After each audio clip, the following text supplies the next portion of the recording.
Where did we leave off last time? Let's see, in our last venture, I had backed off from school, and I was going on along with my recording contract career with Warner Brothers and Free Spirit Records, and did quite well.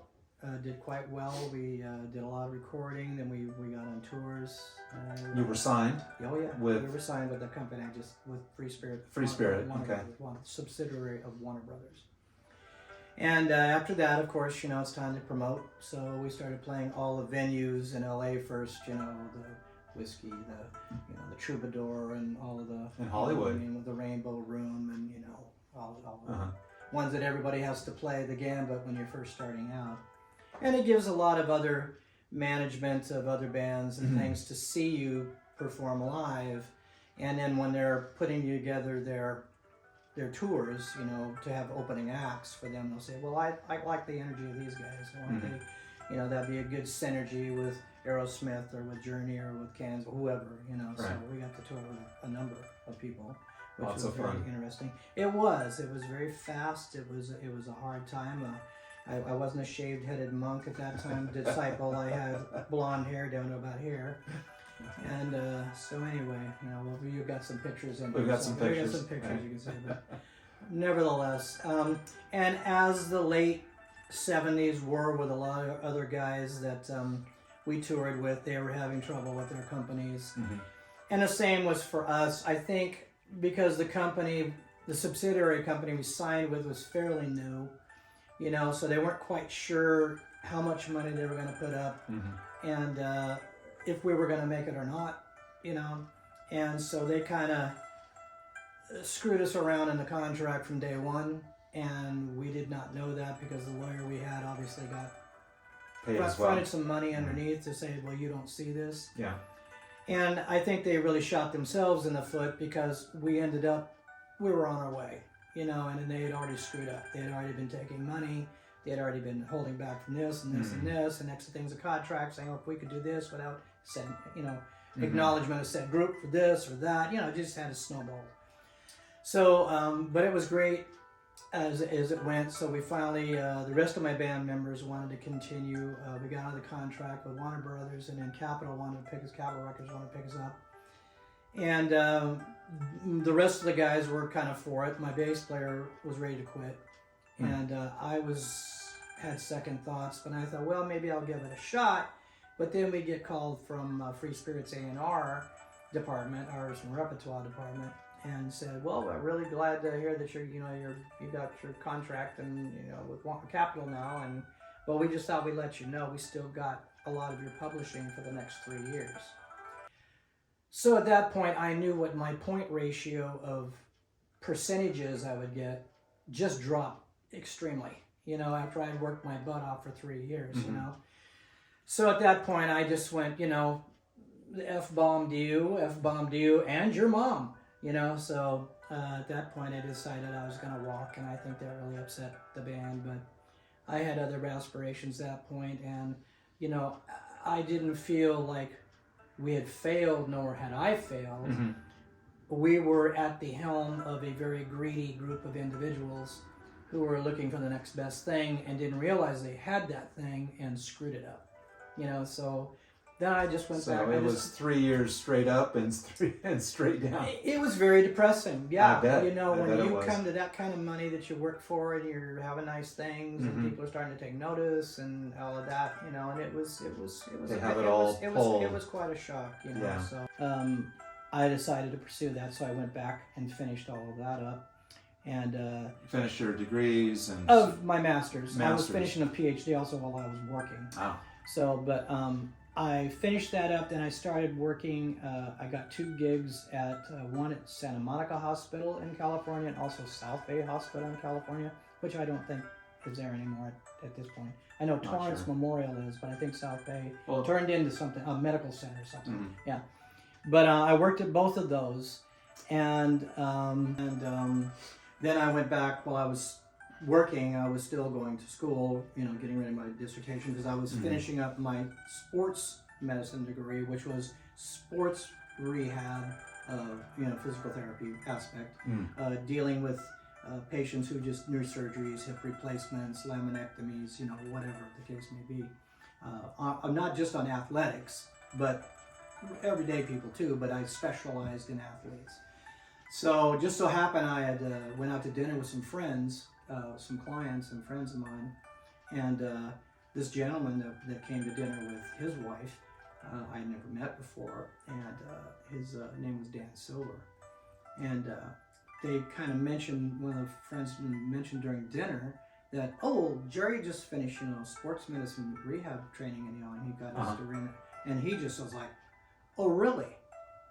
And at this point, I didn't know he was an orthopedist, and specialized in, he worked in Beverly Hills, and he worked on the Joffrey Ballet, every freaking musical that came into town, plus Raiders, Lakers, besides another great orthopedist was Crow and Job Company, but then they had that, and then Dan Silver was with Dr. Gary Brazina, another doctor, which were the other two. They were known as the dance doctor, the show doctors, for a lot of celebrities. Quite a broad clientele. Yeah, so where he's asking me a bunch of questions, so he just looks at me and goes, so when can you come work for me? Just like that. And I'm going like, seriously? So I went from this price bracket to this price bracket just like that, Nice. Well, we were the first groups that were coming out of sports medicine. And the good orthopedists really were jumping on guys because they wanted a part of their team like now. Right.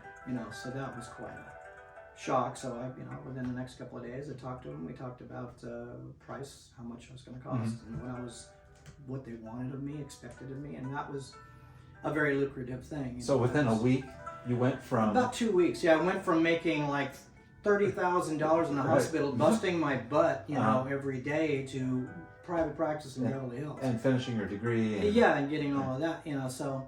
But at the same time, I had a studio on Normandy and Torrance Boulevard in Torrance, right by El Camino College. El Camino College. Yes. And I continued to teach there. So I'd finish my work day, then I'd drive back and start teaching classes there. I had one of my advanced guys at that time that had followed me at that point, through Tong Soo Do and other things. We trained in the parks and the dance studios and the Hawthorne studio that I had mentioned. And then, I moved to that one after the Hawthorne studio. That was right during music, right after music, the Hawthorne studio. And that's when I was going to school. I was also working at Holiday Health Spa.